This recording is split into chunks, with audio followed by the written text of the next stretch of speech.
At 11:35 hours, the team moved out of the village of Tongo Tongo on their planned route.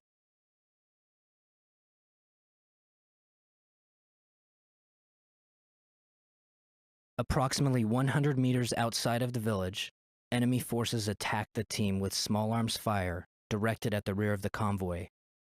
Enemy fire was initially light, then intensified as they advanced through the woods on the team's position.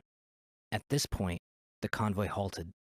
The team reported enemy contact to the Advanced Operating Base. U.S. Vehicle 1 and U.S. Vehicle 3 immediately began returning fire with their mounted M240 machine guns, while team personnel exited vehicles, donned personal protective equipment, and returned small arms fire.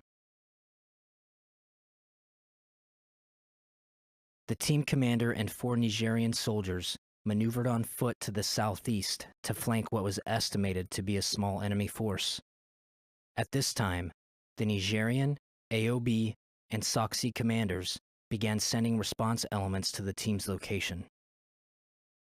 The team sergeant moved forward with U.S. Vehicle 3 to better control the unit and to coordinate machine gun fire with U.S. Vehicle 1.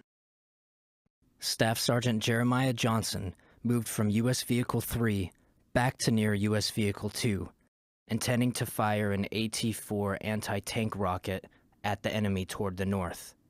The investigation determined that Niger Vehicle 5 departed the ambush site during this period, but did not determine precisely when or by what route. The commander's flanking element continued their movement until a body of water prevented them from advancing further. They identified and engaged enemy fighters across the body of water. The team commander observed a larger than expected enemy force moving to his east, which consisted of motorcycles and vehicles with mounted heavy machine guns. The flanking element returned to the halted convoy at 11:57 hours and issued the order to move south to prevent being outflanked by enemy forces. The movement was not immediate, as the team commander and team sergeant had to rally and recover Nigerian forces who had taken cover in the woods. Niger Vehicles 3 and 4 were immobilized and abandoned. Niger Vehicles 1 and 2 were the first to depart. As the rest of the team loaded into their vehicles, they saw Staff Sergeants Brian Black, Jeremiah Johnson, and Dustin Wright in the vicinity of U.S. Vehicle 2. The team commander signaled to begin movement, and Staff Sergeant Jeremiah Johnson acknowledged the order with a thumbs up. A team member threw a smoke grenade to conceal the team's movement.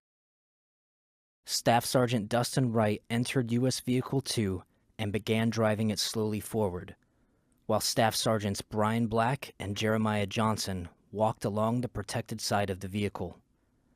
Staff Sergeant Brian Black moved slightly ahead of U.S. Vehicle 2 and was killed by enemy small arms fire. Staff Sergeant Dustin Wright stopped and exited the vehicle.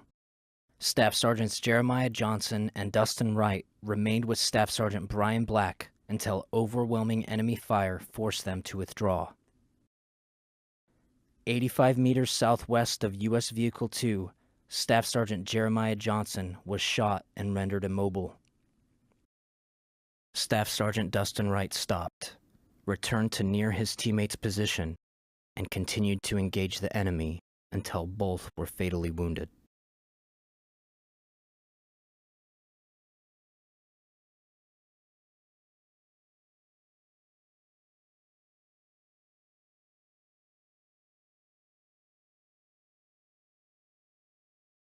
U.S. Vehicles 1 and 3 and 2 Nigerian vehicles drove approximately 700 meters south of the ambush site to form a defensive position referred to as Position 2.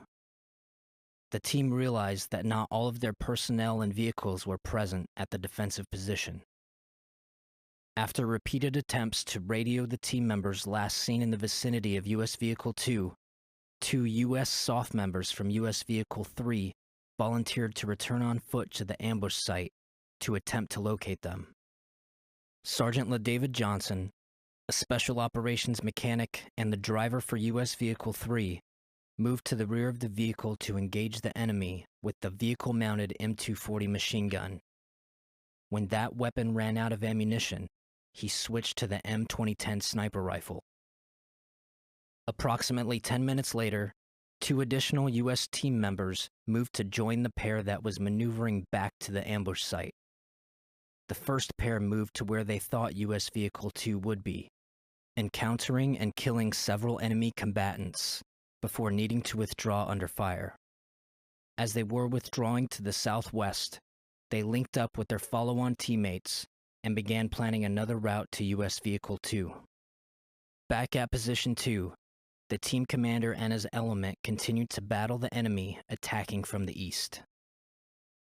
At approximately 12:25 hours, enemy gun trucks and dismounted forces opened fire on Position 2 from the southeast. The overwhelming fire forced the team commander to order a withdrawal. 2 Nigerian vehicles departed the area, moving to the southwest. U.S. Vehicle 1 circled the perimeter under intense fire, gathering American and Nigerian personnel. Simultaneously, Sergeant LaDavid Johnson and Nigerian personnel attempted to board U.S. Vehicle 3. Special Operations members last saw Sergeant LaDavid Johnson moving around to the driver's position of U.S. Vehicle 3 between 12:25 and 12:30 hours. U.S. Vehicles 1 and 3 came under overwhelming enemy machine gun fire, preventing Sergeant LaDavid Johnson from entering his vehicle. Believing Sergeant Johnson was in control of his vehicle, the driver of U.S. Vehicle 1 accelerated hard to the northwest. Unable to enter U.S. Vehicle 3, Sergeant Johnson and 2 partner Nigerians became separated from U.S. Vehicle 1. They escaped on foot, eventually running to the southwest with the enemy in pursuit.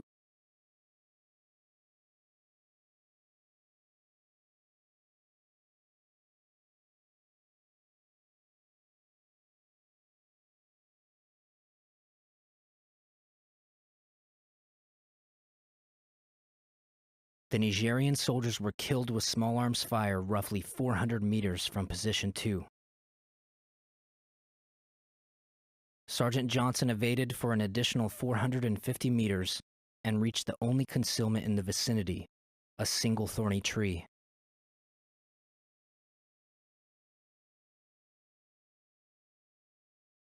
At this position, he continued to fight.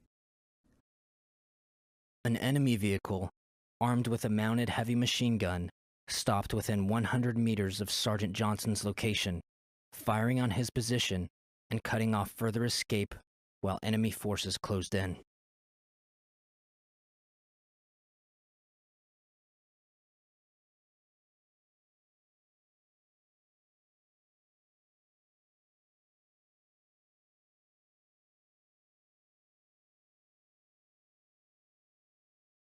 Leaving Position 2, U.S. Vehicle 1 moved northwest, pursued by enemy vehicles and under intense enemy fire. Team members did not realize U.S. Vehicle 3 did not follow. During this movement, 5 of the 7 passengers in the vehicle sustained gunshot wounds, with 1 Nigerian fatally wounded. The driver was shot through the elbow, but continued to drive. The team commander, riding in the bed of U.S. Vehicle 1, was shot and thrown off the vehicle. The driver performed another circular maneuver under heavy fire to recover the commander, and resumed movement towards the northwest with the enemy in pursuit. Once inside the tree line, U.S. Vehicle 1 became stuck in mud. The 4 Special Forces soldiers who previously went to the ambush site saw U.S. Vehicle 1 and moved to rejoin those team members. At 12:33 hours, the team radioed that they were being overrun. This was the team's first report for assistance. Expecting their radios would be recovered by the enemy, the team disabled them, ending the ability to communicate using these devices. 7 American and 4 Nigerian personnel fled U.S. Vehicle 1, evading under concentrated small arms and mortar fire. They moved through the swamp, broke contact with the enemy, and stopped at the clearing on the northwest side of the wooded area. The team established a hasty defense at this location at approximately 12:50 hours.